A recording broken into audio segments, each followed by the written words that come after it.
Mark Cuban didn't just become a billionaire. He rebuilt his identity at every stage of his life, from broke kid to fired employee to tech mogul to owner of the Dallas Mavericks. And his real superpower, it was never money. It was the courage to outgrow every room he'd ever been in.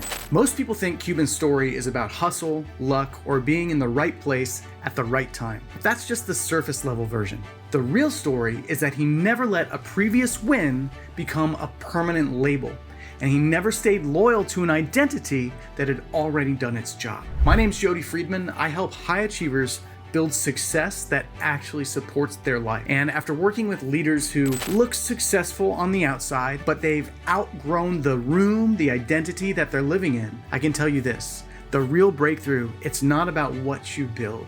It's about who you become when you're willing to wreck what no longer fits you and then rock the room that you're actually meant to be in. Mark Cuban started with nothing: no connections, no family, no money, and no roadmap. He grew up in a working class family in Pittsburgh, selling garbage bags door to door at age 12 just to buy the things that he wanted. There was no blueprint handed to him, so he literally built his own. Every odd job, every side hustle, every rejection became a brick for the room that he was constructing for himself. And Mark learned early on that when you don't have a map, you don't wait for one, you invent your own.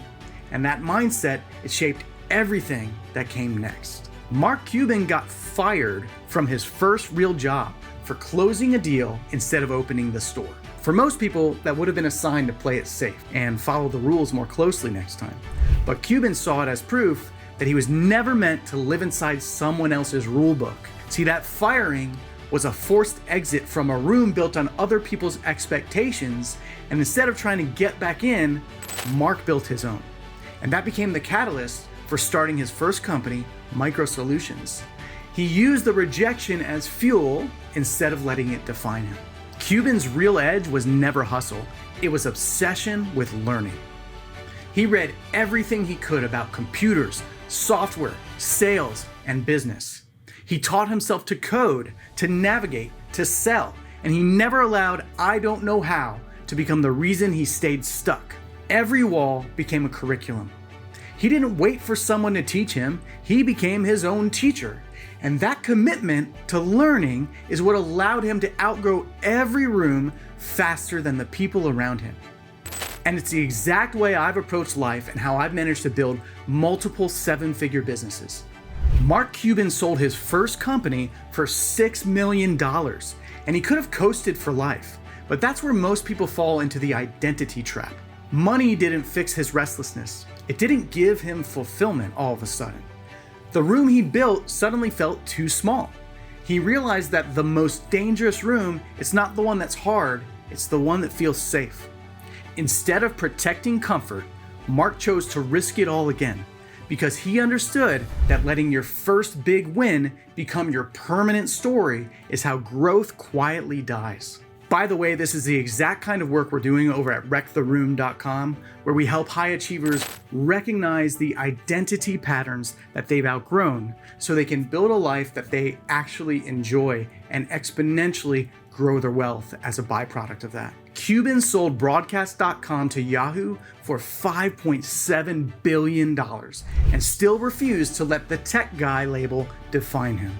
Instead of retiring, he bought the Dallas Mavericks, a team with a losing record and a broken culture. He went from tech to sports, from outsider to owner, and he rebuilt that organization from the inside out. He didn't just buy a team.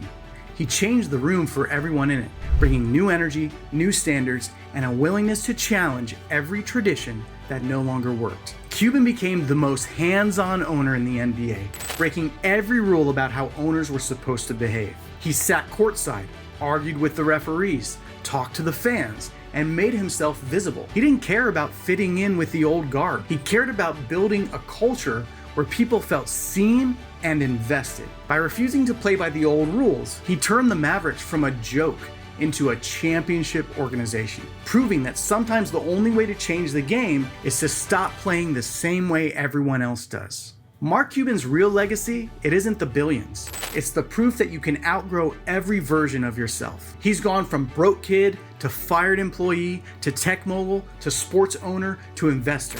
And every time he hit the ceiling, he wrecked the room and built a bigger one.